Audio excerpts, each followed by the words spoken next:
Welcome to the Consulting Success Podcast. I'm your host, Michael Zapersky. In this podcast, we'll dive deep into the world of elite consultants, where you'll learn the strategies, tactics, and mindset to grow a highly profitable and successful consulting business. Hey everyone, it's Michael Zapersky, and today I'm here with John Livesay. John, welcome. Thanks, Michael. So John, you've been selling for, I believe, almost 30 years or so. You've done a TEDx talk. You've been interviewed by Larry King. You've been working with companies like Coca-Cola, Gensler, where you've been speaking. And I think they've attributed your advice to generating millions of dollars in revenue for them. A pretty storied career here. Just take us back. How did you get involved in this? What was kind of the starting point? How did John become a speaker and an expert in storytelling and pitching? Well, I've had several different careers that have all helped me with my speaking career. I used to sell multi-million-dollar mainframe computers in Silicon Valley. So I learned how to sell through telling stories, because a lot of people would say, oh, if it's going to break, IBM would say, then you'll get fired if you hire somebody else that was not IBM, which was what I was. So I realized people make decisions emotionally about a fear and an uncertainty and doubt of getting fired if they buy something that's faster and even less expensive. That still wasn't enough. So that's where I got some of my sales training. And then I worked in the advertising world, creating commercials for movies coming out on DVD at the time. And you really had to learn how to hone your storytelling skills to take a 2-hour movie and cut it down to a 30-second spot and convince the studios that this was the best use of getting people to want to rent the movie. And then I went and worked for Condé Nast, which is all kinds of brands like GQ and Wired and W and you name it. And I would have to convince big companies like Lexus and Guess Jeans to run their ads in those brands. And that was all about taking the editor's vision of who would read this and showing how that would fit the advertiser's world. And while I was doing that, I would help the clients like a Lexus or a Jaguar by giving talks to their sales teams on how to sell to the luxury market, not take rejection personally. And so the ads in the magazine would drive people to the showrooms, and then my talk would help them learn how to tell better stories and how to not take rejection personally. So that's sort of what launched my career. In the last 6 years, I've been speaking to, as you said, big companies who have sales teams that need to learn how to tell stories instead of pushing out information. And what pushed you out of the corporate world right into consulting and speaking? What kind of drove you to say, yeah, I'm going to launch a business and kind of run my own show? Well, what's interesting about that was in 2008, after being there for 15 years, when the economy was crashing, luxury advertising went down with it. I got laid off along with everybody else outside of New York and 30% of the New York's team, and had to reinvent myself and learn how to sell digital ads, not just print. And then they hired me back 2 years after that, and I got Salesperson of the Year. And I thought, wait a minute, I'm the same person, whether I'm being laid off or winning this award.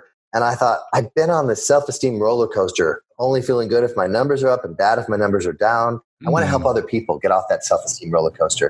And what's the best way to do that is to go out to as many companies as I can, because I've been in their shoes, and help them learn how to win new business without burning out and without pushing. Clearly, you have a sales background, right? You've accomplished a lot in the sales world. But one challenge I think that a lot of consultants have, or people kind of transitioning from corporate into consulting, is that in their previous kind of corporate work, the brand was the product, or they're promoting a product. Now they themselves are the product. Did you feel and have any challenges with that? Because a lot of people feel uncomfortable around selling themselves and promoting themselves as a product, because that's not something that they're used to. Was that something that you also face as a challenge, or do you kind of zoom right past that with your sales skills? Well, I've always believed whether you're selling yourself as a consultant or as a speaker, or you're selling a company's products or services, you have to do three things. You have to sell yourself first. Then you sell the company, even if it's a one-person's company, what your culture is, your brand. And then you sell whatever it is you're selling. I'm a consultant, I'm a speaker, whatever it is. The problem most people have, Michael, is they skip the first two and jump right into, here's what I do. So even when I was at Condé Nast, I realized people were buying me first, my integrity. My job is to make you at the ad agency look good to your client. And they were like, oh, if I say the ad's going to appear on this page in this issue, that's where it's going to appear. I'm not going to do anything that's going to make you look bad to your boss or your client. That's how I was selling myself and my own personal passion for ideas. And then I sold the company. Here's what Condé Nast stands for. Here's what we do. Here's what makes us different than Hearst or Time. And then I would say, oh, and by the way, here's what my particular brand within the company does and why we think this is such a great fit for this launch. So I've always realized I had to sell myself the brand. And so as myself, I tell people all the time, you need to figure out who you are as a brand. What do you stand for? So part of the exercises I do with clients is tell me what recent purchases you've made, and we find out whether they bought this Nike versus Reebok or whatever car, whatever it is. There's something about that brand that spoke to them that then resonates with who they are as a brand. So my 3 brand attributes are passion, integrity, and joy, based on what I believe is important, and then based on the brands that I support. And so that becomes my own moral compass. If I'm not passionate about something, then I'm not going to do it. If the people I'm working with don't have integrity, I don't want to work with them. And if it's not bringing me or somebody else joy, that's not a fit either. But if all 3 are in alignment, then this is the perfect client. Yeah. So I love that kind of filtering mechanism that you can use to make decisions that all 3 boxes need to be checked. So you know about also the 3 ideas around selling yourself, selling the company, selling then what you're actually selling, right? In terms of the products. You had that when you went. So when you launched your business 5-6 years ago, how did you go about getting your first clients? Where did they come from? What did you do to start building that pipeline of business? Well, the first thing I did was realize that I had to, the riches are in the niches. And so the more I realized, here are the people I've already spoken to when I was at Condé Nast. I was speaking to car companies and jewelry companies and fashion companies and travel industry, hotels. They all advertise with me. So I understand those industries and the problems they face. So let me see what that can be. And then ironically, I got hired to be speaking in front of clients that had people, but they didn't want to be seen as salespeople. So that was Gensler, the architecture firm. They happened to be the architecture firm that designed Condé Nast building, and Architecture Digest is one of Condé Nast brands. So there was a connection there. And then someone I met in college said, hey, I've seen your social media posts that you're a speaker now and some of your clips. Would you come speak to us? So I think the big takeaway, Michael, is don't underestimate the power of your social media posts in your network of people who could then end up wanting to help you launch your business. When you first launched, John, because you talked about car companies and architecture firms, and those are different industries, but you also said the riches are in the niches, right? That common saying. Did you prioritize? Did you, for example, say, I'm going to start with just luxury car brands and I'm going to do that for X number of months, then I'll move on to something else? Or did you just say, no, these are like the 3 or 4 different industries that I've worked in and I have relationships in, I'm just going to kind of go at all of them all at once? I decided I wasn't going to just focus on trying to get to be a speaker at car companies. I was going to be figuring out, who do I help? What's the big problem I'm solving? And then figure out what industries are those. So the irony is the architecture firms had the same challenges that I had when I was selling advertising. So Alexis Agency would say, it's going to be media day. We looked at 20 magazines. We've narrowed it down to 5. We're going to pick 2. So all 5 of you can come in back to back to back to pitch. And the architects, typically they fill out a proposal and they're in the final 3. And the airport says, if it's an airport renovation, all 3 firms get to come in for an hour and tell us why we should pick you. And the problem was those architects didn't have any sales training. They would just show their designs and hope that would win the business. And I said, that's not enough anymore. You need to tell a story of why you became an architect. Sell yourself first through storytelling. Selling yourself doesn't mean pushy. And that was a big aha for them. And then they would say, oh, well, we have a case study. I said, let's call it a case story instead of a case study. And I would encourage all your consultants to make that little shift, because people love to hear stories. If you say study, it sounds like homework. But again, here's the before and after pictures of another airport we did, but where's the story? So I taught them how to tell a story that would show the challenges that were and how they solved them. So the goal is to get the client to see themselves in your story, and you're the Sherpa or Yoda in Star Wars that helps them get through those challenges. So that was, okay. So anybody who has to do that final 3 pitch, lawyers. I wrote an article on how to help lawyers win against final 2 law firms, executive search firms. So my niche is any industry that has to compete against competition in an in-person presentation. You're going after multiple industries, right? Different companies. How did you both then and now manage your pipeline? How do you manage? You sent Tim an email 7 days ago and Jane 14 days ago. Like, how are you staying on top of following up with people and checking in and, looking at ways to add value for them? What kind of tools or approach are you using to manage that process then and now? I'd be interested to kind of see, has there been a change or has it been always the same? Yes. One of the keys to my success in my sales career was, before I became someone working for myself as a speaker and a consultant, is the follow-up. And I'm really big, and I think a big takeaway for your listeners would be, if you send something to somebody, don't always be a pitch. Right. So if you see something they posted on social media, comment on it, share it, retweet it. If you see they just had their stock earnings come up and things are good, compliment them on that. If you see something that's related to what their industry is doing, I thought you'd find this interesting. Here's what I thought about this article. What do you think? You start becoming a strategic advisor that, in case you haven't seen this yet, isn't this amazing what they're doing over at Domino's with their new app and technology? I know that you're looking at new ways to explore your technology. I'm like, use technology to improve customer services. Here's how Domino's is doing it with their app that tracks how much time it's going to be before your pizza arrives. Or if someone says, we're exploring ways to use artificial intelligence. I just talked to the CMO of Domino's and he told me that they're using it to anticipate. If you order the same pizza every night at Friday at 7:00, the same ingredients, the minute you get on the app or call, the AI starts the order to try and save a minute of delivery time. Right. Yeah, I mean, that makes a lot of sense. I think that kind of contextual, conversation and building the relationship is so valuable, because you're right. A lot of people just think that every touch point needs to be kind of a sales touch point, and that's uncomfortable for people. People then don't want to respond to you. But how are you actually tracking that? Are you using a specific CRM tool, or what's your kind of approach to technology with that? Well, my email list is on MailChimp, so it's nothing fancy. My big way of tracking is, who are my top 5 accounts currently? What could I do to be nurturing that, get referrals, grow? Who are my top 5 prospects? And I spend 80% of my time looking at that list, trying to figure out something I can do of value to those 10 people. Got it. So are you keeping track of that on kind of just pen and paper, like 10 people top of mind, or are you using a tool for that? I keep it in a Word doc, in a Google Doc. I track it that way. Cool. Yeah. I mean, what I love seeing is that people can have success with a lot of different approaches. Some people are very specific with their CRM. It's extremely detailed. They have every little note in there.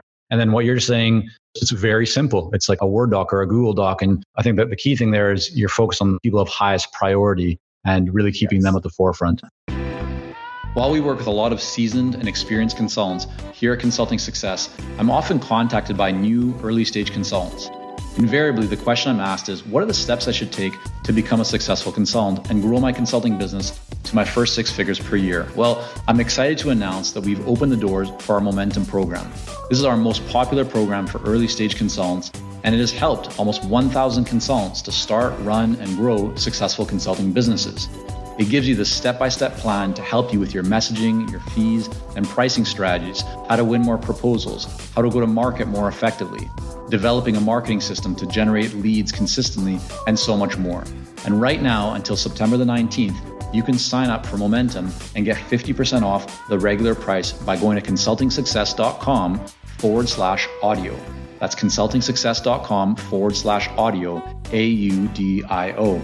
Only 100 spots are available to join Momentum and get 50% off. This deal is only available until September the 19th or until all 100 spots are gone.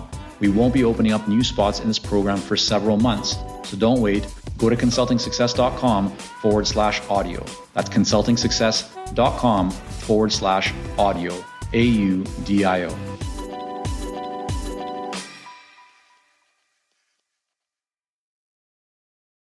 I had to use Salesforce when I was at Condé Nast, so I'm very aware of those in-depth CRMs. That's typically when a lot of other people have to be updated all at the same time. There's management involved, and I'm able to keep a lot of that in my own personal Google Doc on that client. Yeah, got it. So you're now 5-6 years into building your business.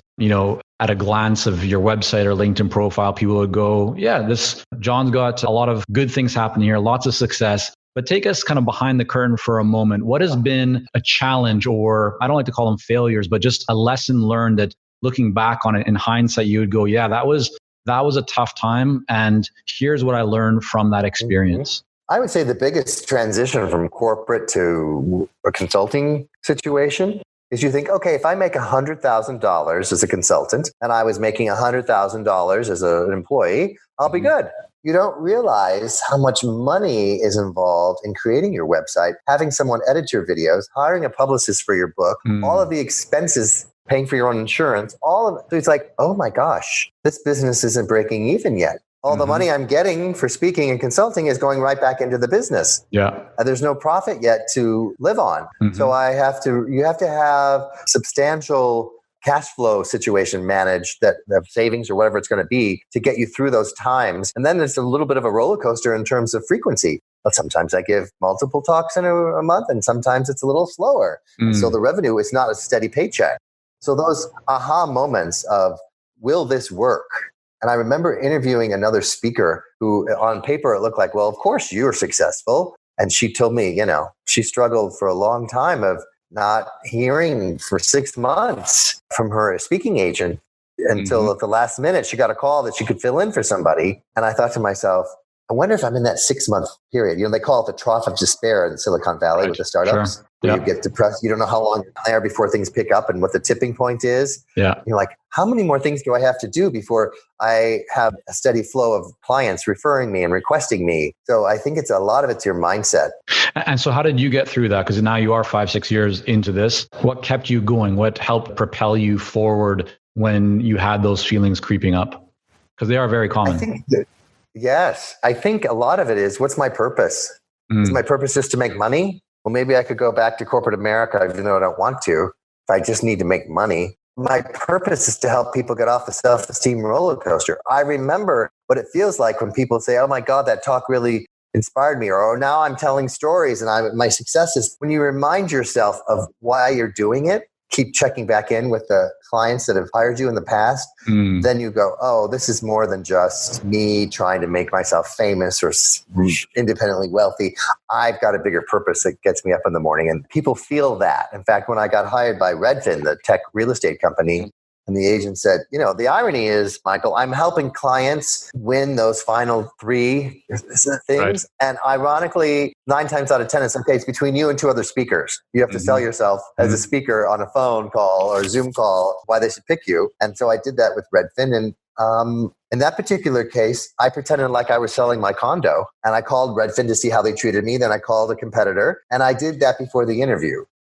So I was passionate about what their topic was. And they said, oh, wow, we're really curious to see what you did. And I said, well, if I did that much preparation for the interview, imagine how much I'm going to do if you pick me to be the speaker. And they went, okay, got it. So when my speaking agent called and said, congrats, they picked you, they liked your energy.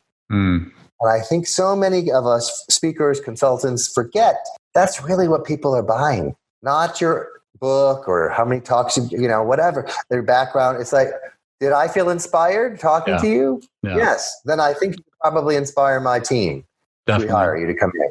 Yeah, and just a note for everyone listening or watching. I mean, that's one of the reasons why having so many different touch points, whether you're publishing articles on your website or LinkedIn or some other channel, or doing videos or podcasts or speaking, the more that you put out, right, the more that people are going to feel like they know you and connect with you, and that makes the decision-making process around engaging or investing with you a lot easier for them. John, I want to ask you. You talk right now about kind of being one of the last 2 or 3 in a kind of a pitching situation, but I think one of the other strategies that you talk about is about how to actually win clients back. How does a consultant, right, actually kind of go about restoring and rebuilding a relationship with a client and being able to win them back? Well, I think the first thing you just said there, Michael, is it is about restoring and rebuilding the relationship, not going in with a bunch of information. Because if you've lost a client because you made a mistake, or the team before you made a mistake, if you're in a big company, or someone feels like you didn't listen to them, or they're mad, there's all kinds of, or the competition came in with a lower price, whatever it is that caused you to lose that client, you need to be the one to reach out to them. Because many times people say, you dropped the ball, we're going to somebody else. And then they go to somebody else and they're not any happier, or they're even less happy. They have to save face. They're not going to call you back and say, we made a mistake. You need to keep reaching out to them. Yeah. And again, trickling out little information. How do I repair and rebuild this? Still thinking about you. Hope that went well. Even if you didn't hire me as a speaker, I hope that event was successful for you. Not many people do that. Yeah. So the key is own the problem and then work on figuring out what you did wrong, that there's a system in place to make sure it won't happen again. I think that kind of honesty, transparency, lowering the guard so that people actually feel like you're trying to understand, like the empathy side of it is so important. Yet many of us are hiding behind the email or the social media. We don't want to put out the appearance that we made a mistake or that we're unprofessional. But as you hit on, John, like we're humans, right? We need to connect with each other. And the best way to do that is to be very honest, like that radical candor. I don't know if maybe there's a book with that title that kind of sounds familiar in my mind, but it's very important to do that. And many people don't. So I'm glad that you shared that. Let's talk about, so you have a book that you published called Better Selling Through Storytelling. And you've shared a little bit here about why storytelling is so much more powerful than the typical selling. I think maybe before kind of just, and maybe we could connect this to the book for a moment. You can maybe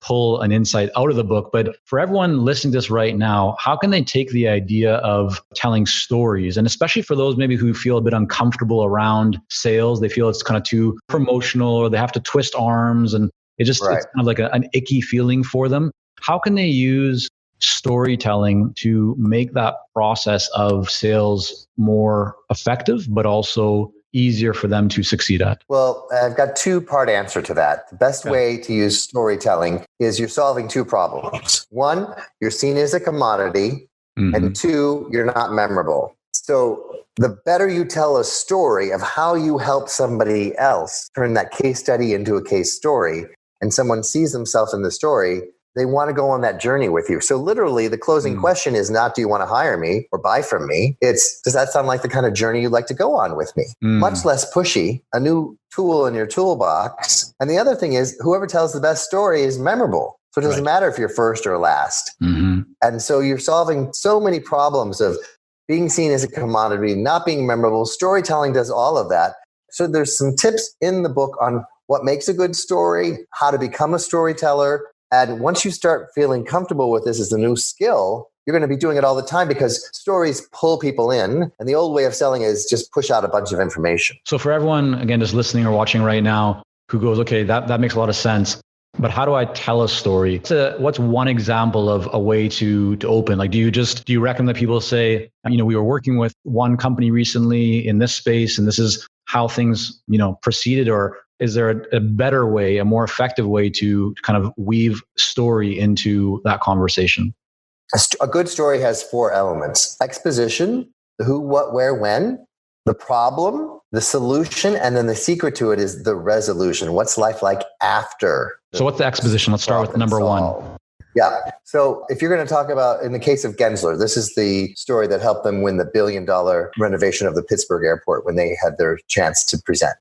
So they were saying, 2 years ago, JetBlue at JFK came to us and they needed us to renovate the airport. And one of the things, so you instantly know how long ago that was and where. So that's who and what. It's very specific. It's JFK, it's JetBlue. How long? Okay, now we know the exposition. Okay, the problem was we had to rip up all the floors during this renovation in the middle of the night and get it done by 9 a.m. so that the stores could open and not lose any revenue. So one of the things we had to do was we had all our vendors on call, and sure enough, at 2 a.m, a fuse blew. We had the vendor there to fix it at 2 a.m, and at 8:59, the last tile went down and all the stores opened on time. So that's the solution. Then the resolution is, a year after the design, sales are up 15% in the retail stores because we've designed a place that people love spending time shopping. So without that resolution, you don't really get this is what, and instead of saying, we use critical thinking to anticipate problems, I showed it in a story. Right. Yeah, it's so much more powerful. I love that example. There's a little bit of drama, 8:59, the last tile goes down, all that. Yeah, no, we've seen this ourselves in our business. When we weave story into conversations, it just resonates so much better. And of course, the story needs to be true. It's not something that you just make up. But when you bring story in, as you said, like we're all from a young age, we all love stories. We remember stories a lot better. And so I love this idea of bringing into the sales process. So John, I want to make sure that people can learn more about you, about your work and your book as well. So just tell us, where's the best website or place for people to go to learn more about all that? Well, if anybody texts the word pitch, PITCH, to 66866. I'll send them a free sneak peek of my book. And then you can buy it on Amazon or wherever else you like to buy books. And it's also on my website, johnlivesay.com. But if you're not ready to buy the book and you want a sneak peek, text pitch to 66866. All right, good stuff. So we'll have all that linked up in the show notes. John, thank you so much for coming on here and sharing a bit of your story. No pun intended, maybe just a little bit, but great to have you on here. Really enjoyed the conversation and appreciate you for sharing all these tips with all of us here today. My pleasure, Michael. Thanks for having me on. Thank you for joining us on this episode of the Consulting Success Podcast. For more episodes and to subscribe, rate, and leave a review, head on over to iTunes. And if you'd like to develop consistent lead flow and a highly profitable consulting business, learn more about our coaching programs at consultingsuccess.com.